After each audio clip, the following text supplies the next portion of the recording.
The truck's hazards pulsed like a failing heartbeat under buzzing fluorescence, while rain beat the ramp raw. No names mattered yet. A keypad chirped wrong, wrong, wrong, and a forklift coughed a gray sigh. A phone crawled across a clipboard, jittering toward the edge. He cupped a spare key he should not own and tasted copper fear.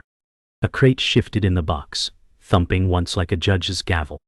He slid into the cab and fog ghosted the glass, then cleared with his sleeve. He turned the key, and the engine woke, offended and loud. Somewhere a camera winked red and recorded the sin. He eased the brake and let gravity do the rest, rolling the truck a handspan. The ramp opened like an artery, and the radio flashed a line no one here deserved. It read, "Launch window closing," and the concrete held its breath. Malik Asher stepped from the cab as if gravity had raised the fare. Malik said, "It was blocked, and I cleared it." He was 32 and wore exhaustion like a second jacket. Rhea Park arrived with a coffee peeled by wind and rain. Rhea said, "Tell me you did not touch my truck." Malik met her eyes and did not blink. Malik said, "I moved it a foot so the ramp could breathe." Kareem's elevator doors opened like verdicts and metal teeth. Kareem said, "Keys in my hand now." The radio whispered its green lie about closing window. Rhea glanced into the box and saw the NASA stencil catching light. Rhea said, "Please do not make this worse." The garage air turned to paperwork and thunder, while Malik held the key like a confession. Rhea stepped between the men and let the coffee shake in her grip. Rhea said, "He moved it for me because we were stuck." Kareem's jaw set like he was planning a storm. Kareem said, "He moved it because rules apparently bend." The radio's soft pulse measured a launch he could not see. Malik stared at the stencil and tasted the size of the secret. Malik said, "What is in the crate that cannot wait?" Rhea's pupils tightened like shutters in a flash. "Rhea," said, "parts for a mission, and that is enough." Kareem pulled a form as if drawing a blade from paper. Rhea said, "If we miss the courier, a window slips and people lose nights." Silence braided itself with rain and humming lights. Malik stood on the line where duty and consequence argue. Kareem signed with a flourish meant to bruise and tore the sheet. "Kareem," said, "suspended pending review as of now."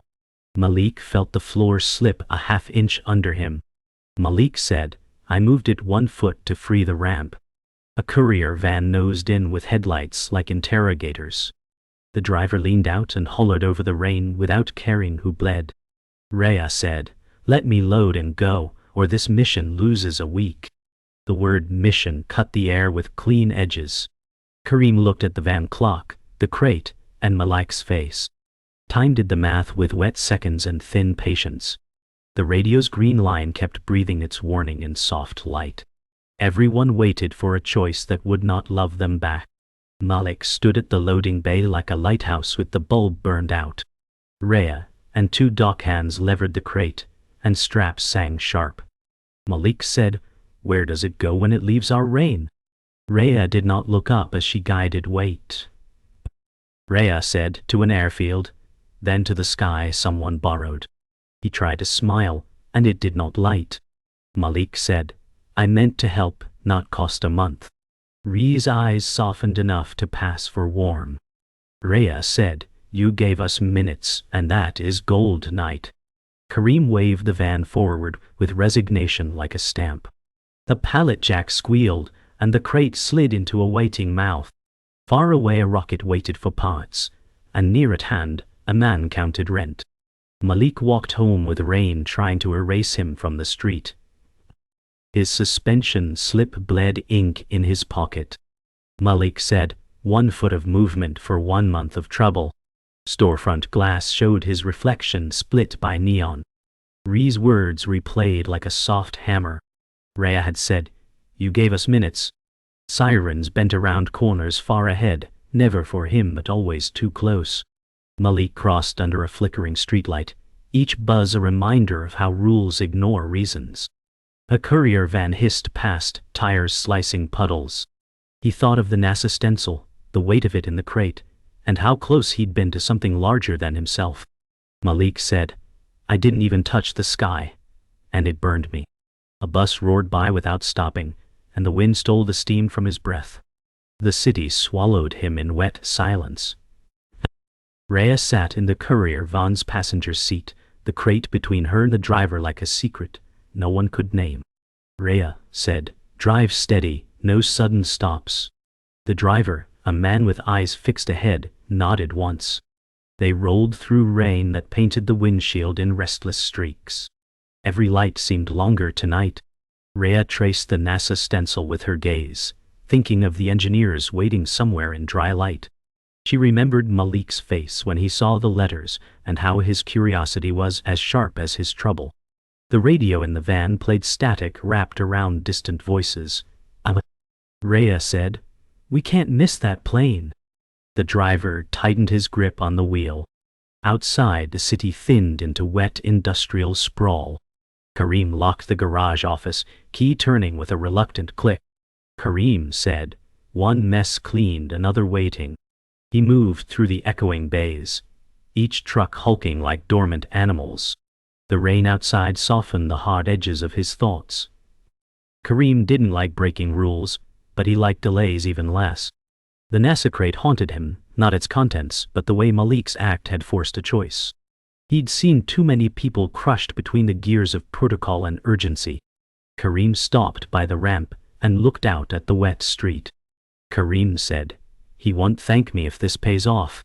The sound of distant engines reminded him the world kept moving, even when he stood still. Malik sat at his kitchen table, the suspension slip smoothed flat before him. The apartment smelled of wet wool and old coffee. Malik said, "1 foot." He opened his phone to headlines about an upcoming NASA launch, the image of a rocket under floodlights. The date matched the urgency in Rhea's voice. He thought of the crate in the van, now somewhere on the way to an airfield. Malik's hand hovered over a search bar, wanting to type but not knowing what wouldn't betray someone. Outside, rain still tapped the glass like a patient knock. Malik said, "Maybe some windows don't close for good." He shut the phone and stared at the slip again. The courier van rolled onto the tarmac, wipers slapping in rhythm. Rhea leaned forward, scanning for the hangar lights. Rhea said, "There." A cargo plane's bay yawned open, white light spilling onto wet asphalt. Men, in reflective vests, waved them in. The driver eased beside the loading ramp, brakes sighing. The crate was lifted out in a ballet of straps and hands, its NASA stencil catching the floodlights. Rhea exhaled a week's worth of tension in one breath. Somewhere in a small kitchen, Malik sat in the quiet. Here, under the hiss of rain and engines, the mission's next step began. The cargo plane's engines coughed awake, heat shimmer rising into the wet night. Rhea stood at the edge of the tarmac, hair plastered to her hood. Rhea said, "Don't drop it." The crate was swallowed by the bay's white light. Ground crew moved like clock hands, precise and unspeaking. The rain didn't dare fall inside the hangar's glow, but outside it came in sheets. A supervisor shouted something lost in engine noise, and the lift jerked upward. Rhea's pulse counted the seconds like they were a currency she'd borrowed. She thought of Malik, wondering if he knew how much his single act bent tonight's chain of events. The plane's ramp began to rise, a slow, deliberate seal. Malik sat on his couch, the TV muted, but flashing images of a NASA press briefing. Scientists in crisp suits spoke words the captions could barely keep up with. Malik said, "It's out there now." His apartment felt smaller than the van's cab had. He traced the suspension slip's edge with one finger until it curled. Rain ran down his window like the city was trying to get in. He thought about rules, about how some held the world together, and some only held people down. Malik leaned back, closed his eyes, and saw the crate under floodlights again. He didn't know what was inside, but he knew it was moving without him. In the hangar's control room, Rhea signed off on transfer logs, with hands that shook more from adrenaline than cold. The flight officer said, "You cut it close." Rhea said, "We had help." The officer raised an eyebrow but didn't ask. Outside, the plane's lights blinked in sequence, a heartbeat of steel and fuel. The crate was now a manifest number, a weight, a destination code. Rhea knew it was more than that. She imagined it crossing black skies, reaching a place where no rain fell. Somewhere on a quiet street, Malik probably didn't realize how close he'd come to being part of this world. Kareem sat in his truck outside the closed garage, wipers fighting the downpour. Kareem said, "One day, they'll see the sense in it." He watched the rain run down his windshield in chaotic rivers. In his mind, Malik's act played again, the way it cut through a blockade of procedure. Kareem had never cared for space programs, but he cared about work done right. Somewhere out there, a crate was airborne because a man ignored the rulebook for a moment. He knew Malik would pay for it, but some debts were worth the price. The cargo plane lifted into cloud, its lights fading into the rain like sparks into dark water. Rhea watched from the tarmac until the engines were only a low hum in her chest. She said, "Go." Her breath steamed in the cold air before vanishing. She turned toward the van, knowing there was still a drive back through the wet city, back to work that didn't make headlines. In the sky above, the crate carried pieces of a mission whose name most would never know. On a couch miles away, Malik opened his eyes and felt, without reason, that something had just left the earth. The plane cut through layers of cloud, its hull shuddering as cold air clawed at metal. In the cargo bay, the crate was locked among steel ribs and humming machinery. A loadmaster checked straps, his flashlight beams sliding over the NASA stencil. Outside, the world was nothing but black wind and ghosted lightning flashes. Somewhere far below, Malik walked streets that would never see this view. Somewhere ahead, a launch pad waited under floodlights. Inside the bay, the straps thrummed with the steady vibration of purpose, and every bolt seemed to know its role. Malik sat in a diner, the smell of burnt coffee mixing with wet pavement drifting in from the door. He said, "You ever do the right thing and still get burned?" The waitress, mid-50s, topped his cup without answering. Neon signs flickered in the window, staining the rain red and blue. Malik thought of Rhea, of the crate, of rules and their limits. He imagined the crate high above now, closer to stars than this greasy counter. The warmth of the mug barely reached his fingers. He wasn't sure if the ache in his chest was pride or regret. In the mission control room, engineers leaned over consoles glowing green and amber. Screens showed telemetry, weather maps, and a countdown that felt alive. A flight director said, "Confirm payload transfer complete." A voice over comms answered, "Confirmed." The room hummed with restrained urgency. Outside these walls, the world was unaware of the 100 details balancing in the dark. In the corner, Rhea stood as a visitor, her damp jacket smelling faintly of rain and jet fuel. She kept her eyes on the big screen, waiting for the moment the crate's purpose would stop being a secret. Kareem's phone buzzed with a number he didn't know. He answered in the quiet of his parked truck. A voice said, "Your guy at the garage, Malik, he saved us hours tonight." Kareem didn't reply immediately. Rain tapped the roof like cautious fingers. The caller said, "We won't forget." Kareem ended the call without a name given, staring through the windshield at the empty street. "Oh," he said softly, "neither will I." The wipers swept once, and the silence returned. High above the Atlantic, the crate rested steady, its straps flexing slightly with the plane's movements. The engines droned like a lullaby for machines. In the cockpit, pilots traded quiet checklists while lightning stitched distant clouds. Down on Earth, Malik's city was asleep under its own weather, unaware of the streak of metal carrying something built to outlast storms. In a few hours, the crate would touch a runway in another country, one step closer to its mission. For now, it was just steel, wood, and mystery, waiting to wait. The cargo plane descended through low clouds, the city below glowing like an island of fire in a black sea. In the bay, the crate shifted slightly as wheels kissed the runway. The loadmaster said, "Touchdown." Rhea, standing near the cockpit door, exhaled for the first time in minutes. She watched ground crew lights rush toward them through the rain. Somewhere in another country's night, the mission took its next breath. The engine slowed, a deep rumble fading into steady idle. The straps on the crate were loosened but not yet removed, as if it were a sleeping thing not to be woken too soon. Malik woke before dawn, the city still wrapped in darkness. He made coffee without turning on the kitchen light, letting the hum of the machine fill the silence. His phone buzzed with an unknown number. Malik said, "Hello?" The line carried only the sound of engines for a moment, then a woman's voice said, "It made it." He didn't ask who she was. He just nodded to the empty room and said, "Good." The call ended, leaving him with the faint smell of jet fuel in his mind. In a secure hangar, the crate was wheeled across polished concrete under harsh white light. Men in clean coveralls guided it with steady hands, their faces set in focus.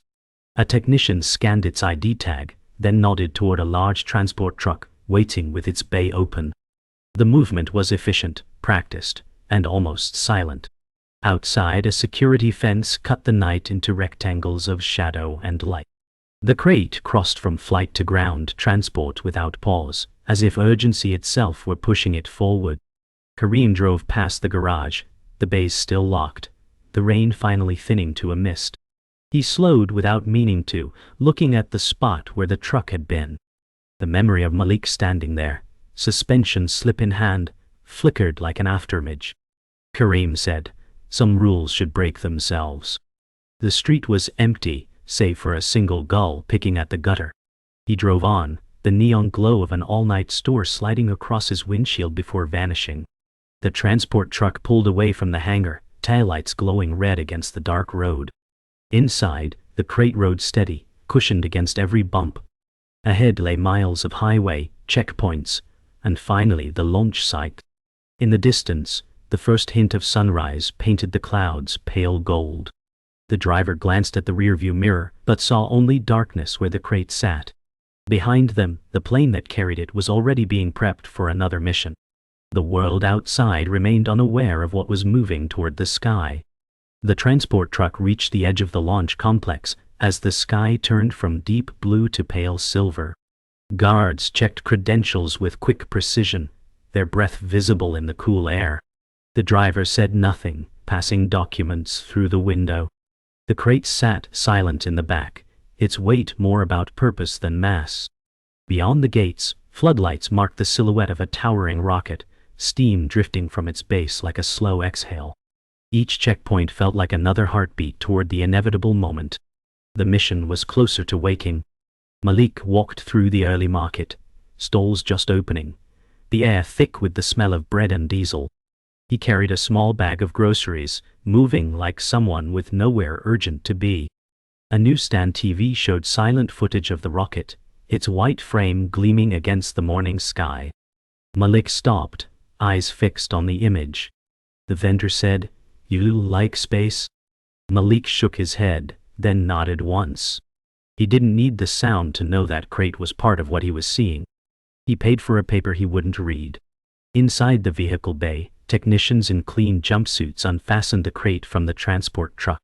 Their movements were slow but deliberate, every motion checked against a printed manifest. One man ran a scanner along its edge, confirming identity and integrity. The air smelled faintly of metal and ozone. Outside, the rocket's tower loomed taller with every step toward it.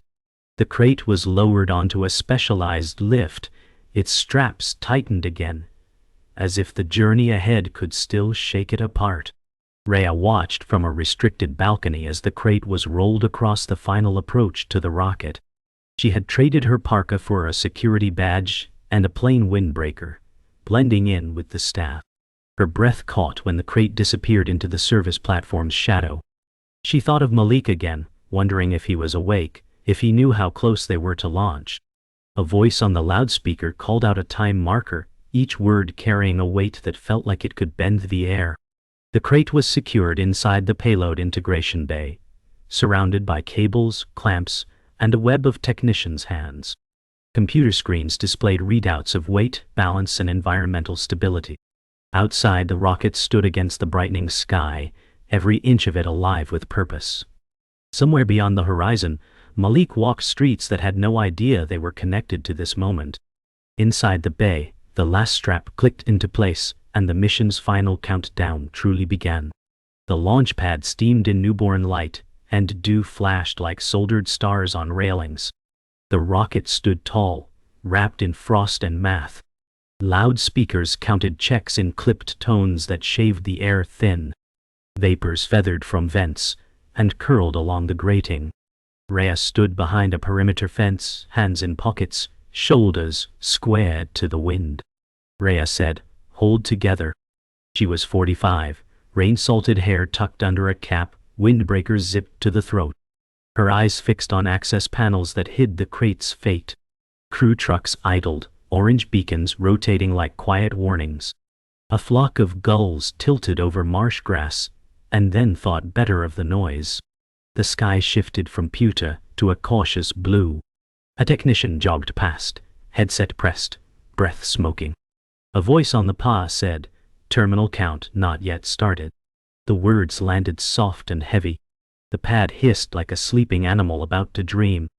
Camera cranes swung to their marks and steadied. Rhea tracked every motion, as if safety lived in witnessing. She pictured the crate behind that sealed panel. She pictured each bolt holding a promise. Far beyond this fence, Malik sat with a cooling cup and a hungry silence. He did not know terminal versus built-in hold. He knew only risk versus rescue. Rhea said, "You did it, Malik, whether you ever hear it or not." The sun scraped along the rocket's flanks and turned ice to glitter. Speakers murmured about winds aloft and up a level sheer. A weather balloon climbed and became a pearl. Firefighters checked hydrants and wore their calm like armor. The countdown board blinked idle but patient. Rhea flexed her fingers as if to return blood to stubborn vows. She remembered rain on a van roof, straps singing under strain, and the word, window. She remembered a man caught between truth and employment. "I knew." A security marshal nodded to her and kept walking. Her badge felt heavier than cloth. Somewhere a gull cried like metal testing its limit. The pad's flame trench yawned, dark and vast and ready. She tasted iron in the breeze, and told herself it was only salt. Rhea said, "We are almost there." The rocket did not answer, but its breath deepened. The morning carried the scent of kerosene and ocean weeds. Voices overlapped on Net 1 and Net 2, like braided lines. A field of antennas watched the sky and pretended they were trees. The sun rose another finger width and made the white hull blaze. Engineers in hard hats moved like chess. Rhea lifted her chin and let the moment sit on her sternum. Somewhere in a diner, neon still buzzed from last night. Somewhere in a garage, a clipboard rested quiet and harmless. Here, the day gathered itself for a leap. The loudspeakers cleared their throat and promised news. Rhea did not blink. Malik flipped on the TV and found the live feed already framed. The rocket stood immaculate against a sky that finally believed in itself. The anchor's voice rode a ribbon of tension that hummed through the room. Malik said, "Go on then." He was 32, shoulders squared toward a screen that did not know him. His suspension slip rested like a pale scar on the table. The mug at his elbow had surrendered its steam. A neighbor's radio drifted through the wall and braided with the broadcast. The chyron ticked weather, trajectory, and disclaimers. Malik leaned forward and let the edges of the day blur. He thought of Rhea's voice inside storm glass and neon. He thought of Kareem's pen carving a verdict he had earned and not earned. The camera cut to mission control, and 100 heads bowed to numbers. Malik said, "I hope it flies clean." He meant more than the rocket. Footsteps passed the hall, and the building clicked as it woke. He imagined the crate under panels and harness. He imagined labels with codes that were prayers. The TV showed the pad from a low angle and made the rocket look like a verdict. Graphics painted the ascent with lines that curved like a promise. The anchor spoke about payloads and windows. Malik said, "I know that word." Rain ghosted the window and then stopped, as if even the weather held its breath. He pushed the suspension slip aside without looking down. The paper skated and spun, and came to rest at the edge. The counter smelled like coffee and citrus cleaner. He realized he was smiling, and did not fight it. He thought of the inch he stole from gravity in a garage. He thought of the way small choices tilt big machinery. The pen. TV cut to the pad again, and carried sound like thunder in a jar. He felt it in his chest more than his ears. He had not been invited to this room, and yet here he was, necessary in a way that would never make a badge. Malik said, "Come on." He did not say please. The clock in the corner held steady and bright. The camera found the sea beyond the pad, and then returned. The day gathered light like a hand gathers rope. Malik rested his chin on fists and let fear and pride coexist. He breathed with the countdown he did not yet see. He waited for a sign that all the inches were adding up. In mission control, the last minute arrived like a practiced stranger. Screens glowed ocean, green and quiet amber. The flight director stood with hands on the console and eyes like leveled tools. The room exhaled and then refused to breathe. A voice said, "Range green." Another said, "Weather green." Another said, "Flight software configured." Heads nodded like dominoes that refused to fall. Rhea stood at the back of the viewing area, damp windbreakers zipped, badge forward. Rhea said, "Hold together." The phrase had become a ritual. The wall clock clicked from 60 to 59, and the room obeyed. Controllers called numbers that were code and comfort. Guidance, internal. Hydraulics, nominal. Engine chill complete. The PA folded the words into the building's bones. Outside, the pad let go of steam in long white sighs. The rocket answered with stillness that pretended to be calm. Rhea thought of nylon straps singing when weight shifted. She thought of Malik's eyes when he saw the stencil. The countdown reached 30, and the soundscape changed shape. A low hum found the ceiling, and hung there like rain that forgot to fall. The director said, "Go for launch." It was a sentence with the gravity of oaths. Applause would come later. Now, there was only obedience. Vent valves feathered, and the plume thickened. Numbers on the main screen walked toward ignition with the certainty of tide. Rhea pressed thumb to forefinger and made a private circle. She did not blink. The board hit 10, and the room's pulse synchronized. 10, 9. The camera outside found the flame trench and stared. 8, 7. The ignition sequence armed itself like truth acknowledging arrival. 6, 5, FUD. Rhea said, "Hold." She meant hold, as in keep. 4, 3. The director said, "Engine start." That was the key, turned in a call. Sky-sized lock. Pumps climbed from whisper to roar. Bow. 1. The plume became a sun and gravity remembered its manners. The engines lit like judgment, wide and absolute. Sound arrived as a physical thing and climbed the spine of the pad. New. The flame trench swallowed fire and belched it sideways in disciplined fury. The rocket shuddered, and then found poise. It rose as if insulted by the ground. Rhea's jaw loosened by one deliberate click. The tower slipped past in slow ceremony. The hold-downs released and became spectators. Scaffolds gleamed like bones in a furnace glow. Malik watched from his couch and felt the room vibrate in sympathetic faith. The TV showed a close shot of nozzles marrying flame to purpose. The ascent looked slow, then suddenly not slow at all. Plumes braided and unbraided like muscle under skin. The sky opened a narrow door and the rocket stepped through. Rhea said, "Clear the tower." The call came over the PA with clean pride. The vehicle pivoted onto its planned line, a needle threading a moving seam. Wind flags snapped and surrendered. Hello. Flocks of birds rose and rethought their choices. Heat hammered the pad and left it steaming like a forge. The ground became a rumor underneath the brightness. The camera switched angles, and the rocket was now a white blade. The spectators' sound lagged a heartbeat behind the light. Malik pressed his palms together without thinking. He counted with the annotations he had just learned. Max Q loomed and passed like a test that knew your name. The vehicle kept its shape against invisible fists. The commentary stayed calm, a practiced voice leaning on rehearsed grace.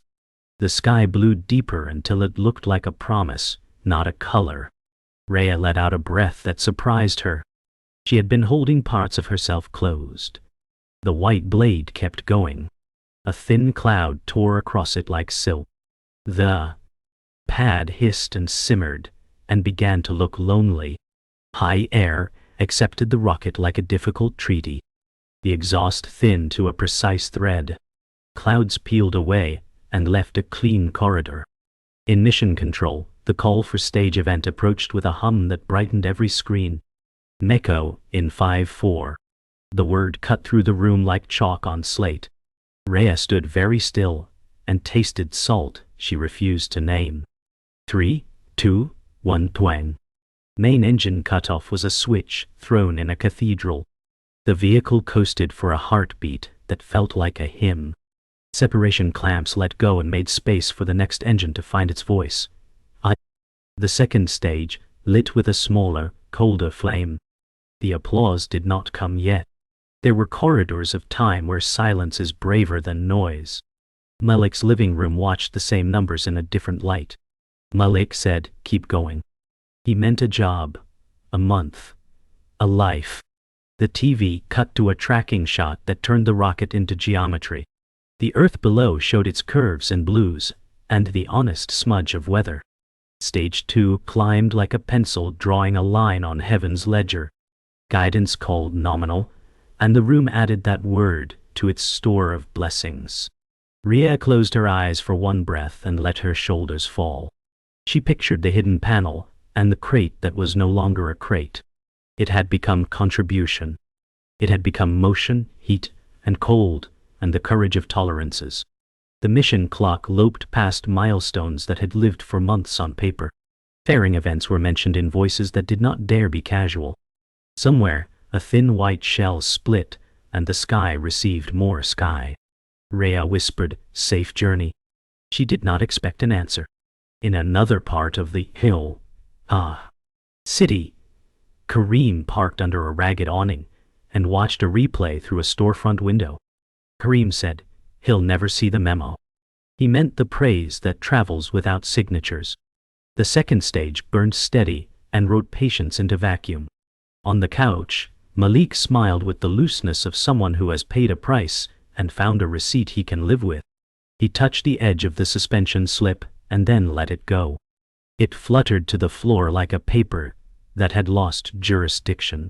The anchor finally allowed the room to breathe, and applause rolled like a tide made of hands. Rhea clapped once and then stopped, choosing quiet over ceremony. The screen flashed orbit achieved with fonts that glowed like small suns. The building exhaled. The pad cooled. The day returned to wind, birds, and the busy work of consequence. Rhea turned from the glass and became motion again, already headed toward the work that begins after the part everyone sees. The sky held the mission now. None of them could call it back. Malik said, "Good." He meant it as a benediction.